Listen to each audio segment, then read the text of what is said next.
For Atleti, 174 goals. He was given a standing ovation from the crowd ahead of kickoff.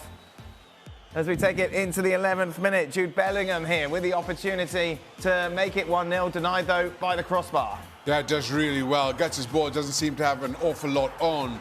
He's boxed in, just sidesteps Witsel. Rodrigo Paul comes across, he can't do much. And in the end, it's Jimenez with a sliding challenge that just gets enough on it on the side of the crossbar. Real Madrid with the better of the two sides in the opening exchanges of this tie, and Rodrigo be disappointed here, but Oblak makes a great save and then follows up to deny Vinicius Jr. Well, actually, he did quite well to get turned from the little clip ball through from his mate Vinicius Jr.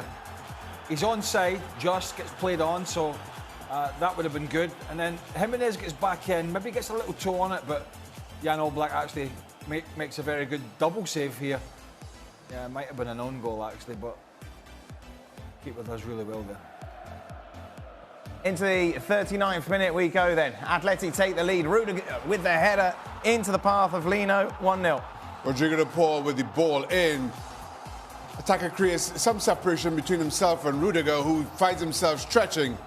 Can only help it into the path of Lino. Really good finish on the half volley. As always, when these two teams met, there was a little bit of edge throughout this tie. You can see Mendy going down here. Vinicius Jr. would then get involved and would earn a yellow card for his protests. Yeah, I think the referee must have run out of pencil by the end of it. Yes, there were a lot of yellow cards when they're in the second half. But then just before the break, Real Madrid would get the equaliser. Oblak put it into the back of his own net. Yeah, Luka Modric with the free kick. Modric, who hadn't offered an awful lot while he was on. Good ball in, and Oblak just gets this all wrong. Comes underneath it, and then in the end, it's off his forearm and in. So Real Madrid then starting the second half, looking to keep that momentum going their way. And Rodrigo with the opportunity here, but it's denied by the post. Well, I wouldn't expect any keeper really to be beaten at that near post, and Oblak had it covered.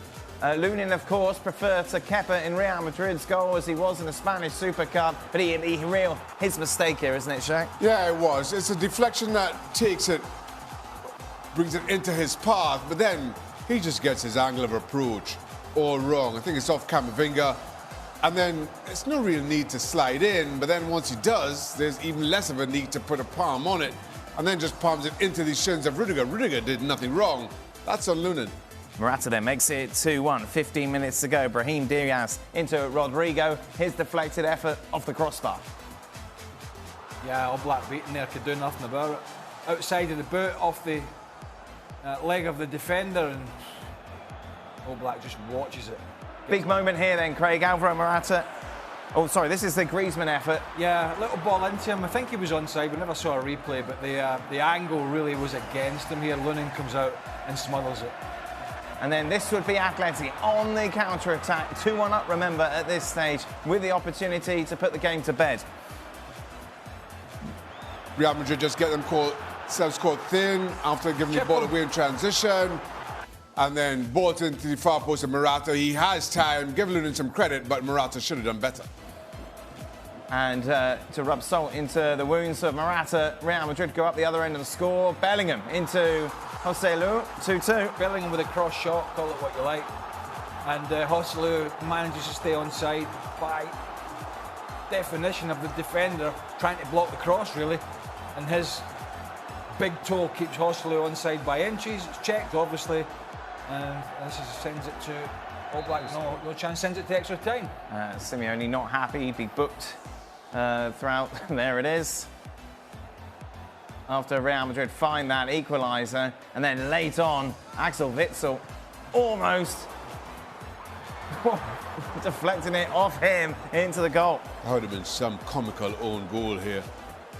Then flick back, and then Witsel just good no. Simeone and Vinicius Jr. exchanging pleasantries at the full-time whistle as once again we go to extra time. And these two teams meet in the elimination ties, but then what a goal it would be from Antoine Griezmann to make it 3-2. Yeah, Vinicius gives it away as a bad touch, tries to get back in, has a little nibble at it. A couple of times as a nibble at Antoine Griezmann, one of them in the penalty area. We see Tchouaméni here defending defensive midfielder.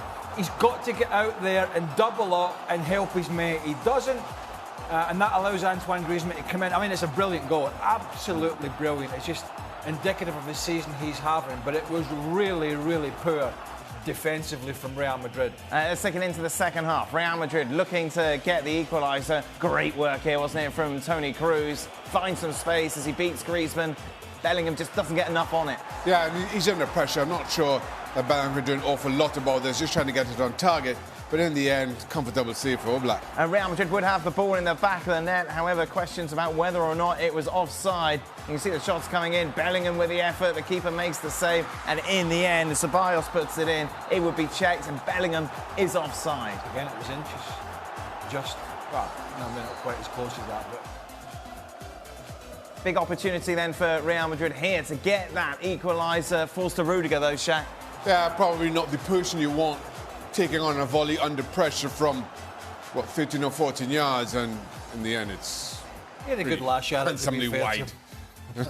In the end, Atleti would settle it late on in this tie. Memphis Depay into Riquelme, who does the rest to make it 4-2. Yeah, Memphis Depay, who seemed at one point doing his utmost to get Real Madrid back in the game when he came off the bench, giving the ball away. But, you know, both teams were tired at this point, but Real Madrid looked like they were absolutely out on their feet. And the fans, of course, absolutely loving it at the Metropolitano as they go through to